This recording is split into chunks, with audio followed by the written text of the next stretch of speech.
एक बार एक चिट्ठी आई मदन मोहन जी के गोस्वामी जी की, और ये चिट्ठी बांटने यही जाते थे सब जगह। तो पहले बंधुओं ऐसा था कि बहुत ज्यादा भारत में अशांति सी रहती थी। मंदिरों को तोड़ने के भय से मंदिरों में कुछ उपद्रव ना कर दें, इसलिए मंदिरों में नियम था कि केवल हिंदू अंदर जाएंगे, बाकी कोई नहीं जाएगा। तो बाहर बड़ी स्ट्रिक्टनेस रखी जाती थी। तो जैसे ही ये मदन मोहन जी के गोस्वामी जी की चिट्ठी लेकर के जैसे ही सीढ़ी चढ़ने लगे ऊपर, तो द्वारपाल ने इनको वहीं रोक दिया। बोले क्या बात है, क्यों चढ़े आ रहे हो ऊपर? बोले अरे भैया हम डाकघर से आए हैं, चिट्ठी है, गोसाई जी की चिट्ठी देने आए हैं। बोले आप यहीं रुक जाओ, हम गोसाई जी को बुला के ला रहे हैं, भीतर मत आना। हाँ नहीं आ रहे, हमको भी कोई शौक नहीं अंदर आने का, यहीं खड़े हैं, बुला दो। अब वो द्वारपाल भीतर गया, पीछे जाकर के जाने ऐसी कोई क्या व्यवस्था उसको लगी, वो वहीं व्यस्त हो गया उसको करने में, गोसाई जी को बुलाना ही भूल गया। अब ये बाहर खड़े खड़े प्रतीक्षा करें, दोपहर हो रही है, इतनी तेज धूप पड़ रही है, अभी तक आए नहीं। थोड़ी देर प्रतीक्षा करने के बाद इन्होंने द्वार खोला, मंदिर का मुख्य द्वार बाहर वाला खोला। खोल करके भीतर प्रवेश कर गए। डर तो रहे थे कुछ हो नहीं जाए, इधर उधर देखा, गोसाई जी, अरे भैया द्वारपाल कहां हो, चिट्ठी हम लेके खड़े हैं, ले तो जाओ। कोई प्रत्युत्तर नहीं देवे। तभी इन्होंने देखा कि हवा के भाव से एक खिड़की, मंदिर की एक खिड़की कभी बंद होती है खुलती है। तो इन्होंने सोचा अंदर बोल के देख लेता हूं, इसके अंदर झांक के बोल देता हूं, कोई होगा तो आ जाएगा।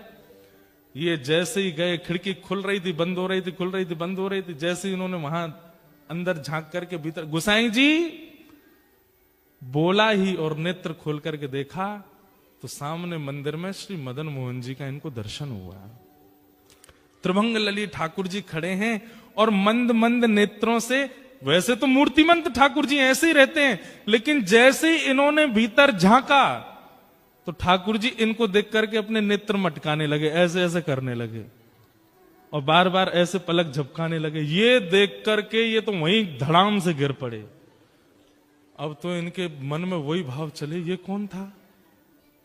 ऐसे कमल जैसे कटाक्ष नेत्र, ऐसी सांवली सूरत, ऐसे टेढ़ा सा ये पैर, ये टेढ़े से ये हाथ, ये पीतांबरी पहना, मुख पे वंशी धरे, ये कौन है ये?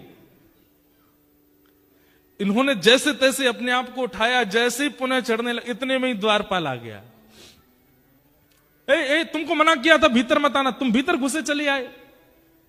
भैया तेरे हाथ जुड़, एक बार देखने दे, मैं चला जाऊंगा, मैं मेरे को नहीं आऊंगा, दोबारा नहीं आऊंगा, एक बार देखने। बोल बिल्कुल नहीं, निकलो यहां से बाहर। जैसे किसी प्यासे को 2 बूंद पानी पिला करके पानी दूर कर लिया जाए, वो स्थिति हो गई। चिट्ठी देकर के द्वारपाल को ये तो चले गए, लेकिन मन चुरा लिया ठाकुर जी ने। मेरो मन गिरधर छवि पे अटक्यो, मेरो मन गिरधर छवि पे। ये स्थिति क्या है? यहां आप नहीं चुन रहे हैं ठाकुर जी को, ठाकुर जी चुन रहे हैं आपको। और भैया जब ठाकुर जी चुनते हैं ना, तो स्थिति अवर्णनीय हो जाती, वर्णन नहीं कर सकते उसका। बहुत वर्षों बाद मुझे ये कथा याद आई है, ध्यान से सुनिएगा। काले खां चले गए, लेकिन अब चल रहे हैं तो भी नेत्र बंद करते हैं तो वही स्वरूप दिखाई दे रहा है। वो नेत्र अपने ऐसे ऐसे मटका रहे थे, वो अनुभव आ रहा है। एक जगह बैठे रह जाते हैं, सोचते रहते हैं ये कौन था, ये ग्वारिया बालक कौन था, ये सांवरा सलोना कौन था। आज तक कभी अपने नमाज के समय में, अपनी दिनचर्या में कभी बदल फेर नहीं हुआ, लेकिन अब करने कुछ और जाते हैं, करने कुछ और लग जाते हैं। स्थिति आपे से बाहर चली गई। अब तो ये मदन मोहन जी के मंदिर की जो सीढ़ियां थी वहां से जब निकलते तो नीचे से देखते रहते, कब बुलाएंगे मुझे, कब स्वीकार करेंगे मुझे, कब दर्शन देंगे मुझे। ठाकुर जी ने चुन लिया। अब तो इनकी स्थिति ऐसी हो गई जैसे एक प्रेमी होता है ना, उसको कोई प्रिय लग जाए तो वो जैसे बावड़ा सा हो जाता है, पागल सा हो जाता है, खाना पीना छोड़ देता है, सोना छोड़ देता है। एक तरफा प्रेम जो होता है, एक तरफा प्रेम में कई बार जो प्रेमी लोग होते हैं, मैंने सुना है ना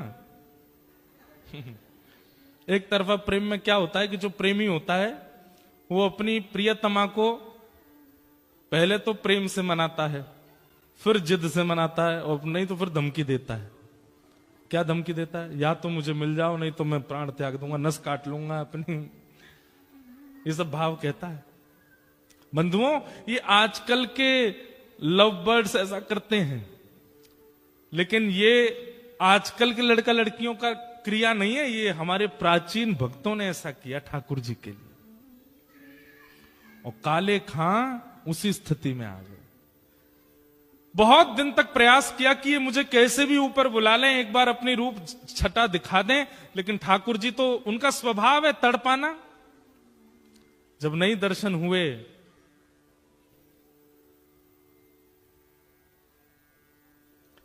तो एक दिन काले खां ने कसम खा ली, बोले ठाकुर जी या तो मुझे दिख जाओ, या तो मुझे मिल जाओ, नहीं तो मैं अनशन व्रत पर बैठ रहा हूं, मृत्यु पर्यंत प्राण त्याग दूंगा। ऐसी स्थिति हो गई।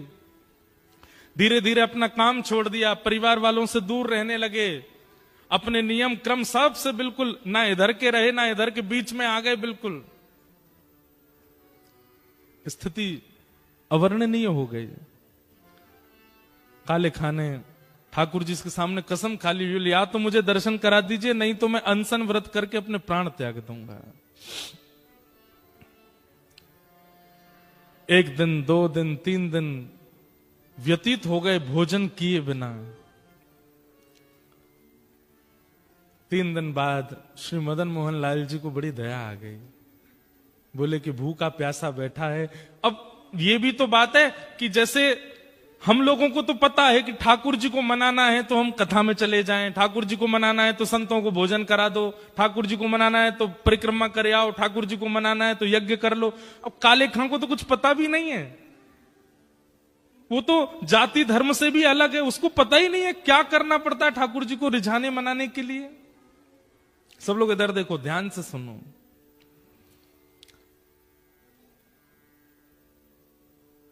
उसके पास यही तरीका था, ठाकुर जी के आगे कसम खाली, बोले मैं प्राण त्याग दूंगा, मुझे मिलो नहीं तो।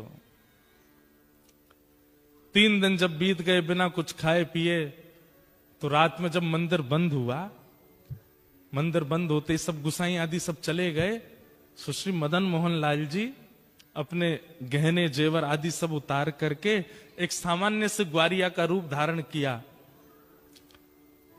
एक धोती पहनी, बगलबंदी पहनी, सिर पर एक स्वाफा बांधा, चंदन वंदन लगा था, सब मिटा दिया, बिल्कुल ऐसे हो गए साधारण से। आंखन में काजल लगा था, मीड़ मीड़ करके उसको फैला लिया कि मैं पहचान में नहीं आऊं। और जो भोजन की थाली श्री मदन मोहन जी की रात में रखी जाती थी, बंटा भोग बोलते हैं उसको बंटा भोग श्री मदन मोहन लाल जी का जो रखा था, ठाकुर जी ने उसको उठाया खुद और निकल पड़े काले खां के पास। आहा, यहां पर मरणासन अवस्था में काले खां बैठा है, गला सूख गया है, आंखें मरने को हो रही हैं, और उस समय पर द्वार पर दस्तक होती है, खटखटाने की आवाज आती है। काले खां जैसे तैसे खिसक करके जाता है, जैसे ही द्वार खोलता है तभी सामने देखता है एक नन्हा सा कुमार बालक, आयु होगी 8-9 वर्ष की, सिर पर स्वाफा बांध करके और ऐसे कमर पर अपने थाली लेकर के, जैसे कोई बड़ी चीज होती है ना, तो माताएं जैसे हमारे भारत में मटकी उठाती हैं, कई बार विदेशों में माताएं बालक उठाती हैं ऐसे कमर पे, ऐसे ठाकुर जी थाली ऐसे रख करके कमर पे और दूसरे कमर पे हाथ धर के द्वार पे आके खड़े हो गए और आकर के बोले, तुम्हारा नाम काले खां है? काले खां बोले, हाँ भैया मेरा नाम काले खां है, पर तुम कौन हो? और ये इतने सुंदर हो, इतने प्यारे हो, तुम्हारी मैया नहीं है, तुम्हारे पिताजी नहीं है जो आधी रात में तुमको अकेला छोड़ दिया? अरे हम देखने में छोटे लगते हैं, वास्तव में तो श्री मदन मोहन जी मंदिर के हम टहलुआ हैं, रात भर चौकीदारी करते हैं। डोल डोल टहलुआ कहते हैं जो टहल टहल करके रखवाली करे। कई लोग होते हैं ना, उम्र तो बड़ी होती है दिखने में, वही है हमारा भी, उम्र तो हमारी बहुत है। कितनी उम्र होगी? बोले गिन नहीं पाओगे, 2-3 हजार साल के तो हैं हम। तो काले खां बोला मजाक कर रहा है भाई, छोटा बालक है, बड़ी बड़ी बात कर रहा है। अच्छा भैया मदन मोहन जी मंदिर से आए? बोले हाँ। क्यों आए? बोले को वहां के जो गोस्वामी जी हैं ना, पता नहीं उनके मन में क्या बात आई, मेरे को आकर के थाल पकड़ा दी और बोले जाओ जाकर के काले खां को प्रसाद दे आओ, बोल दो मदन मोहन जी ने प्रसाद भेजा है।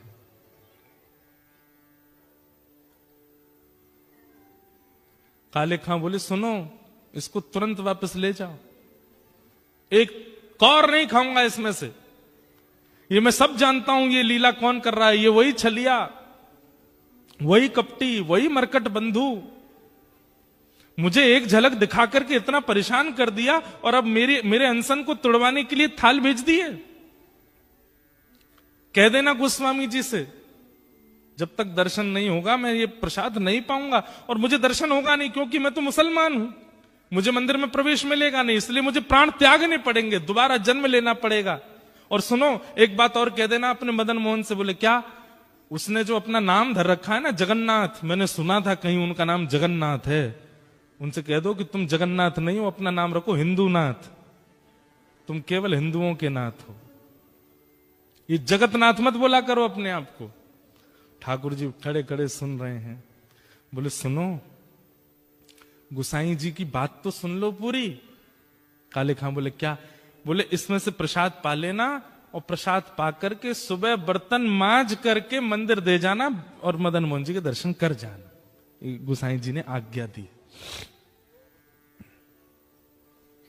सुन करके काले खां खुश हो गए, लेकिन अब स्थिति ये हो गई कि पहले तो हर जगह मदन मोहन जी दिखते थे, लेकिन अब वो टहलुआ दिख रहा है। अब ये मोहन थार उठा में तब भी टहलुआ का स्मरण हो, पूड़ी उठा में तो भी टहलुआ का स्मरण हो, सब्जी खा में तो भी। अब ये मन में विचार करने लगे मेरे मन में कोई रोग हो गया है, ये पहले तो मदन मोहन अच्छे लग रहे थे, अब उनका सेवादार ये टहलुआ अच्छा लग रहा है, कहीं ऐसा नहीं हो ये मेरे संग हो क्या रहा है, किसी ने टोना टोटका तो नहीं कर दिया मुझ पे।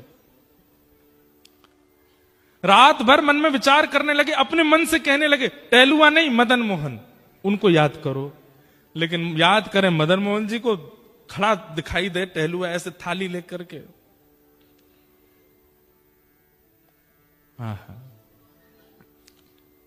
रात्रि में ठाकुर जी ने गोस्वामी जी को सपना दिया और स्वप्न देकर के कहा, बोले पहले दिन चिट्ठी लेकर के मेरा भक्त काले खां आया था, द्वारपाल ने उसको डांट भगा दिया। अरे गोस्वामी जी मुझे उसको स्वीकार करना और मैं उसे स्वीकार कर चुका हूं।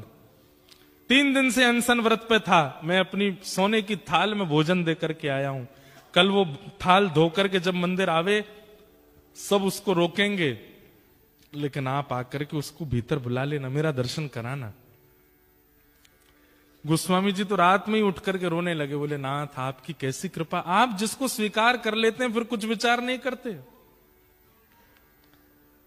रात भर भोजन तो कर नहीं पाए, वो यही सोचने लगे टहलुआ टहलुआ, अरे नहीं नहीं मदन मोहन मदन मोहन मदन मोहन मदन मोहन नहीं, टहलुआ टहलुआ टहलुआ। मदन मोहन जी अब टहलुआ के रूप में उसको देखने लगे, वो वहीं प्रेम होने लगा। सुबह उठ करके सारी सामग्री साफ करी, पूरी थाली साफ करके बोला भैया गलती हो गई, मेरे तो मन को कोई रोग हो गया है, मैं जाके गोस्वामी जी को थाल दे दूंगा, बोल दूंगा मदन मोहन जी नहीं चाहिए, अपना टहलुआ दे दो, मैं तो उसी को देखता रहूंगा। यहां पर गोस्वामी जी सुबह सुबह आए, आते ही उन्होंने देखा कि मेरा स्वप्न सच है कि नहीं। तो मंदिर में प्रवेश करते ही सबसे पहले ठाकुर जी की भोग का थाल देखा, तो थाल वहां नहीं था। ये देखते ही गोस्वामी जी तो रोने लगे, हे कृपालनाथ, ये कैसी कृपा। बड़े बड़े यज्ञाचार्यों को आपने स्वीकार नहीं किया, बड़े बड़े नाम जापकों को स्वीकार नहीं किया, बड़े बड़े भक्त जो दिन रात आपकी सेवा में लगे रहते हैं, उनमें आपको कोई भाव नहीं दिखा। और एक मुसलमान, एक काले खान, दूर दूर तक जिसने भजन नहीं किया, उसके पीछे अपनी सोने की थाली दिया है रात में। जय हो आपकी। गोस्वामी जी प्रतीक्षा कर रहे हैं कब आएगा काले खान। लेकिन काले खान को तो अब गिल्ट फील हो रहा है भीतर से कि पहले प्रेमी कोई और था, अब प्रेमी कोई और हो गया है, अब तो मुझे टहलुआ चाहिए, अब तो मदन मोहन जी नहीं चाहिए। मंदिर द्वार पर जैसे ही पहुंचा, द्वारपाल से बोला, सुनो ये थाली भीतर गुसाई जी को दे आओ। थाली तेरे पास कैसे आई? बोले कि उनको बोल देना रात में उन्होंने भिजवाई थी मेरे लिए टहलुआ के द्वारा। बोले कौन टहलुआ? अरे जो रात में मंदिर में रहता। बोले मैं ही तो रहता हूं रात में मंदिर में, मैं ही टहलुआ हूं यहाँ का। बोले तुम नहीं, उस सुंदर वाला टहलुआ। बोले अच्छा तो मैं कुरूप हूं? बोले नहीं, मैं ऐसा नहीं बोल रहा हूं, दो होंगे ना तुम, एक सुंदर छोटा सा काजल लगा करके सिर पे पगड़ी बांध के बढ़िया पीली सी पीता, और बड़ी अच्छी सुगंधी आ रही थी उसमें से, क्या वर्णन करूं उसकी रूप माधुरी का मैं। वो टहलुआ। बोले सुन तू यहीं खड़ा रहे, कोई टहलुआ नहीं है, मैं ही टहलुआ हूं, और मैं गुसाई जी को अभी बुला के लाता हूं, तेरी तो अभी खैर नहीं। भीतर गए, इतने में ही जाकर के थाल दिया। गुसाई जी बोले थाल लायो? कौन लेकर के आया थाल? बोले वो काले खान आया है द्वार पे, उसको भीतर नहीं लाए? बोले वो तो कह रहा है कि टहलुआ से मिलना उसको, और मैं ही टहलुआ हूं, वो पता नहीं कौन से टहलुआ का वर्णन कर रहा है। गोस्वामी जी निकल के बाहर आए, अप्रस में थे फिर भी बाहर आ गए, नेत्रों में आंसू। काले खान कौन आया था रात को?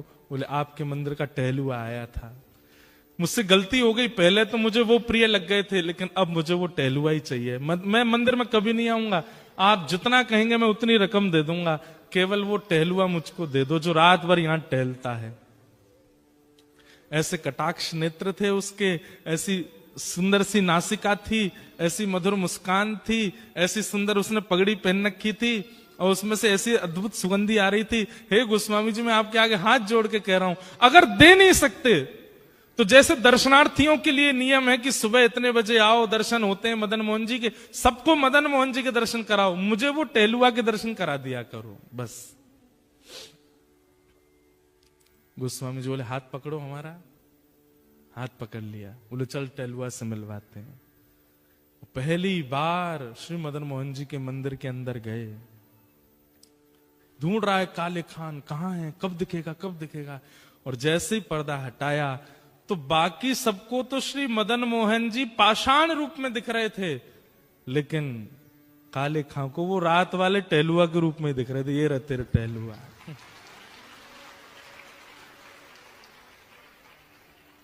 नेत्र सजल हो गए। वो सजल होकर के बस उसी दिन मदन मोहन जी के श्री चरणों को प्रणाम किया। बोले स्वयं ठाकुर जी टहलुआ बन के आए मेरे घर पे, इतना श्रम किया, और जीवन भर के लिए श्री मदन मोहन जी के दास बन गए। कौन? काले खान। काले खान की कुछ रचनाएं हैं, ये रचना आज भी वहां गाई जाती है ठाकुर जी की आरती के बाद। आहा,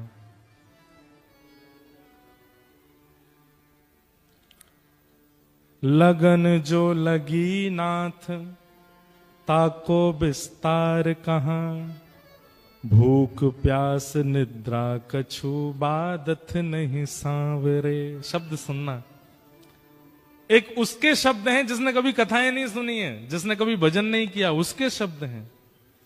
लगन जो लगी नाथ ताको विस्तार कहां, भूख प्यास निद्रा कछु बादत नहीं सांवरे। मदन मोहन मूर्ति को बेग दर्शावो आप, एक एक क्षण कोटि कल्प सम जावरे।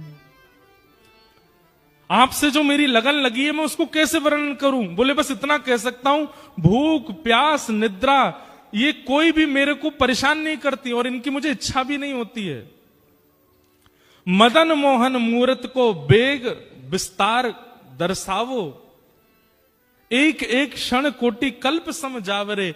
आपको देखे बिना एक एक क्षण मुझे ऐसा लगता जाने कितने घंटे कितने कल्प बीत गए हों।